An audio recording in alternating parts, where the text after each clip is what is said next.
નમસ્કાર. ઓમ વક્રતુંડ મહાકાય સૂર્યકોટિ સમપ્રભુ નિર્વિઘ્નમ કુર્મે દેવ સર્વ કાર્યેષુ સર્વદા. વાસ્તુશાસ્ત્ર પરિચય એ વિષય ઉપર આપણે વાતો કરીએ છીએ. વાસ્તુશાસ્ત્ર એ દિશાઓ આધારિત શાસ્ત્ર છે. આમ જોવા જઈએ તો બધી જ દિશા શુભ જ ગણાય છે. બધી જ દિશા શુભ. આપણે ગયા એપિસોડમાં જોયું કે ઉત્તર દિશા, પૂર્વ દિશા અને ઈશાન દિશા આ વધારે સારી દિશા ગણાય છે, શુભ ગણાય છે. તો બાકીની દિશા સારી નથી ગણાતી એવું નથી. બધી જ દિશાઓ શુભ છે, પરંતુ આપણા જ્યાં વસવાટ કરીએ છીએ, જ્યાં કામકાજ કરીએ છીએ, ત્યાં યોગ્ય ગોઠવણી જો કરીએ, યોગ્ય ગોઠવણી અંદરની જે સરસામાન હોય કે બીજી રીતે કંઈ ગોઠવણી આપણે ધંધાનો વ્યવસાય છે કાર્યક્ષેત્રમાં, તો ત્યાં પણ એની ગોઠવણી યોગ્ય કરવી જોઈએ.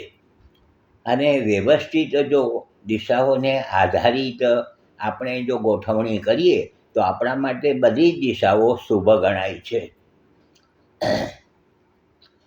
મેં કહ્યું કે ઉત્તર દિશા, પૂર્વ દિશા અને ઈશાન દિશા શુભ છે, ગણાય છે. પરંતુ એ દિશા આપણે જો બરાબર એની ગોઠવણી ન કરીએ, એને બગાડી નાખીએ, જે કહ્યું છે વાસ્તુના નિયમને અનુરૂપ એનું ગોઠવણી ન કરીએ, તો આ દિશા પણ શુભને બદલે અશુભ થઈ જાય છે. આ જોજો, બહુ મહત્ત્વની વાત છે. શુભ દિશા છે ઉત્તર દિશા, પૂર્વ દિશા શુભ છે, ઈશાન ખૂણો શુભ છે.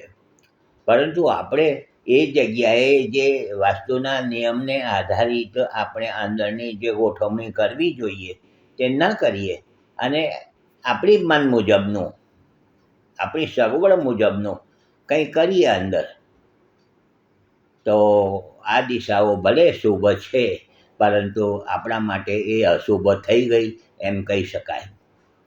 જોજો, આ સમજવા જેવી વાત છે.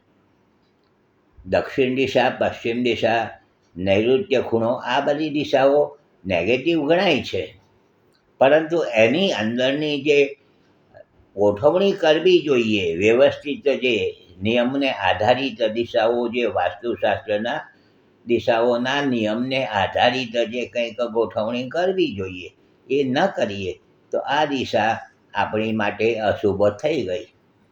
એ 100%ની વાત છે. આપણે આપણા ઘરની અંદર આપણે જ્યાં કામ કરીએ છીએ, વસવાટ કરીએ છીએ, જ્યાં ધંધા કરીએ છીએ, ત્યાં આપણે આપણી ગોઠવણી કરવી જોઈએ. કેવી રીતે કે વાસ્તુના નિયમને આધારિત. એ આપણા હાથમાં છે.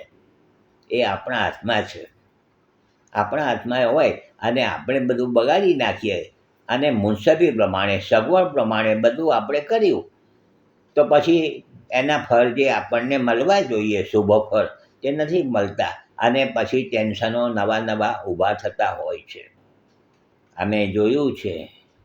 મારા વર્ષોના અનુભવે મેં જોયું છે. વાસ્તુની વિઝિટ કરવા માટે જાઉં છું, પછી ફેરફારો કરાવું છું અને એનું અશુભનું શુભમાં રૂપાંતર થાય છે.